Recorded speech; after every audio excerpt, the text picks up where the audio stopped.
Hello বন্ধুরা, তোমাদের সুমাইয়া আর সবাইকে স্বাগত জানাচ্ছি আমার ডেইলি ব্লগের আরেকটি নতুন পর্বে। আশা করছি সবাই ভালো আছো। যে যেখান থেকে ভিডিওটা দেখছো সবার জন্য অনেক দোয়া আর ভালোবাসা রইল। একটা দীর্ঘ বিরতির পরে আজকে ভিডিও দিচ্ছি। আসলে বিরতিটা দিতে বাধ্য হয়েছিলাম। শুধু ভিডিও যদি আপলোড করি তাহলেও হয় না। আবার কিছু আপু আছে যারা কমেন্ট করে যায়, তাৎক্ষণিকভাবে তাদেরকে সাপোর্টটা ব্যাক করে না আসলে তারা মাইন্ড করে। যার জন্য ভাবলাম যে থাকে নিজেই আর ভিডিও দিব না, শুধু শর্ট ভিডিও দিয়েছি অল্প করে, মানে মাঝে মধ্যে এসছি অবসর সময় টুক করে কয়েকটা ভিডিও আপলোড করে টাইমার সেট করে বেরিয়ে গেছি। যার জন্য কে কখন ভিডিও আপলোড করলো এই নোটিফিকেশনগুলোও আমি চেকও করিনি, দেখিও নি, কারো ভিডিওই দেখিনি সত্যি বলতে। তবে যারা আমার শর্ট ভিডিওতে এসে একটা স্টিকার কমেন্টও করে গেছে, আমি মাঝে মধ্যে ওয়াইটি স্টুডিও চেক করতে গেলে যখন দেখেছি যে কেউ শর্ট ভিডিওগুলো দেখে যাচ্ছে, আমাকে খোঁজ করছে, তখন আমি তাদেরকে কিন্তু বড় ভিডিওগুলোই দেখে দিয়ে আসার চেষ্টা করেছি। যতটুকু সম্ভব পুরোপুরি না দেখতে পারলেও অন্তত 4-5 মিনিট করে দেখার চেষ্টা করেছি আর কি। আর আজকে সকালবেলা থেকে ভিডিওটা শুরু করলাম, তো চারদিকে তো কুয়াশা কুয়াশা ভাব, এখন সব কিছুই ভেজা ভেজা হয়ে থাকে। দেখতে ভালো লাগে কিন্তু প্রকৃতির এই সৌন্দর্য দেখার মতো সময় আমার হয় না। আমি বারান্দা ক্লিন করতে গিয়েই একটুখানি আকাশটা ভিডিও করলাম। এরপরে ঘরদোর ক্লিনিংয়ের পাশাপাশি আমার রান্না চলছে। একদিকে ডাল সেদ্ধ করে নিয়েছি, এদিকে চিকেন বসিয়েছি দুপুর এবং রাতের জন্য। আর লুচির আটা মেখেছি, লুচি বানাবো এখন 5-6টা, আর বাকি মাখানো আটাটা রেখে দিব। আর ওদিকে যে ডাল সেদ্ধ করেছি সেটা থেকেও কিছুটা সেদ্ধ ডাল তুলে রাখবো, বাকিটা পাতলা করে রান্না করব দুপুরের জন্য।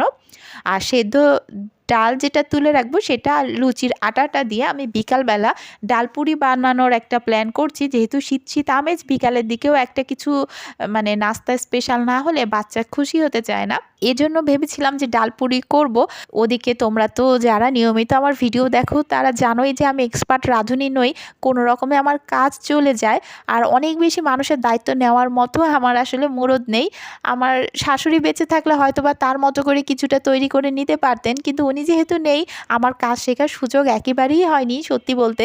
আমি নিজে নিজে ইউটিউব দেখে হোক বা যেভাবে হোক যেটুকু শিখেছি না, বিভিন্নভাবেই শিখেছি। মা বা শাশুড়ি কাউকেই মানে রান্না শেখার সময়ে আসলে পাশে পাইনি আমি। এখন এই জন্য নিজের মতো করেই কাজগুলো ম্যানেজ করে নিই। তো সকালবেলা নাস্তার পরে বাবুকে পানি ফল দিয়েছিলাম, তারপরে ওকে নিয়ে গিয়েছিলাম, ওর পরীক্ষা ছিল, পরীক্ষা দিয়ে ওকে নিয়ে আবার অফিসেও গিয়েছিলাম। তো অফিসের কাজ সেরে ওকে নিয়ে দুপুরে একবারে বাসায় চলে এসেছি। ওর পরীক্ষার সময় আমি বিকালের দিকে কিন্তু অফিসের কাজ একদমই করি না, সারা বছরই এইভাবেই আসলে চলে গেল। কি করব, সব দিকটাই তো ম্যানেজ করতে হয়। আর বিকালের দিকে একটু ভালো নাস্তা খাইয়ে ওকে পড়াতে না বসালে ওরও মনটা ভরে না। আর আমার বারান্দায় এখন প্রচুর রোদ আসে একদম সকাল থেকেই। অনেক গাছে ফুলও এসেছে, ওই মোরগ ফুল বলে নাকি, ওই মোরগ ফুলও ফুটেছে। তুলসী গাছটা অনেক বড় হয়ে গেছে। আর মাঝে মাঝে পুঁই শাকের ডাল কেটে কেটে আমি খেয়েও ফেলেছি ডাল দিয়ে রান্না করে। আর এই কারণে গাছটা খুব একটা বড় হচ্ছে না। আর বেশি বড় গাছ হয়েও তো লাভ নেই, শীত পড়ে গেছে, কদিন পরে স্কুলটা ছুটি হলে হয়তো বা কয়েকদিনের জন্য বাবার বাড়ি যাব। ফিরে এসে কোন কোন গাছ জীবিত থাকবে আর কোন কোন গাছ শুকিয়ে যাবে তার তো ঠিক নেই। এজন্য ডালগুলো খুব একটা বড় করি না। এদিকে দুপুরের খাবারটাও রেডি করে নিয়েছি। আর এখন বলি আমি আসলে কেন দেরি করছিলাম ভিডিও দিতে। তোমাদের অনেকের সাথেই শেয়ার করেছিলাম আগে যে আমি দেশে পড়াশোনা করিনি, চায়না থেকে ডাক্তারি পড়াশোনা করে এসেছিলাম। এরপরে ছোট বাবু নিয়ে পড়াশোনার পরবর্তী যে পর্যায়ে আরও পড়াশোনা থাকে, তারপরে ক্যারিয়ারটা নিয়ে সেভাবে আসলে এগিয়ে যাওয়া সম্ভব হয়নি। আবার ইনিশিয়ালি এমনই টাকার প্রয়োজন ছিল যে পাশাপাশি বিজনেস বা অন্য কোনো জব করে আমাকে টিকে থাকতে হয়েছে, সারভাইভ করতে হয়েছে। তো এখন ভাবছি যে মোটামুটি বাচ্চাও বড় হয়ে গেছে, ওকে এখন বাসায় রেখে আমি বাইরে বেশ কিছু কাজ করতে পারি। এ কারণে আবার নতুন করে ডাক্তারি পড়াশোনা ট্রেনিং আর কি যেগুলো সেগুলো করছি। তো দেখি সামনে কি আছে কপালে, তোমরা সবাই আমার জন্য দোয়া করো। আর এই দেখো আমার ডালপুরি, ডাল যে দিয়েছি সেটাও দেখিয়ে দিলাম। তো আমি বেলে পারিনি আসলে, প্রথমে একটা গোল হয়েছিল কিন্তু ওটা তেলে দেওয়ার পর ফুটে গেছে। আর যার জন্য পরেরগুলো আমি গোল করিনি, পুলি পেঠার মতো করে আর কি চেপে চেপে আর এরকম করেছি, পাতা পাতা শেপ হয়েছে। আর লাস্টে আমার একদম ধৈর্য কুলায়নি, তো ওটা আমি মোগলাইয়ের ডিজাইনে করে ফেলেছি আর কি।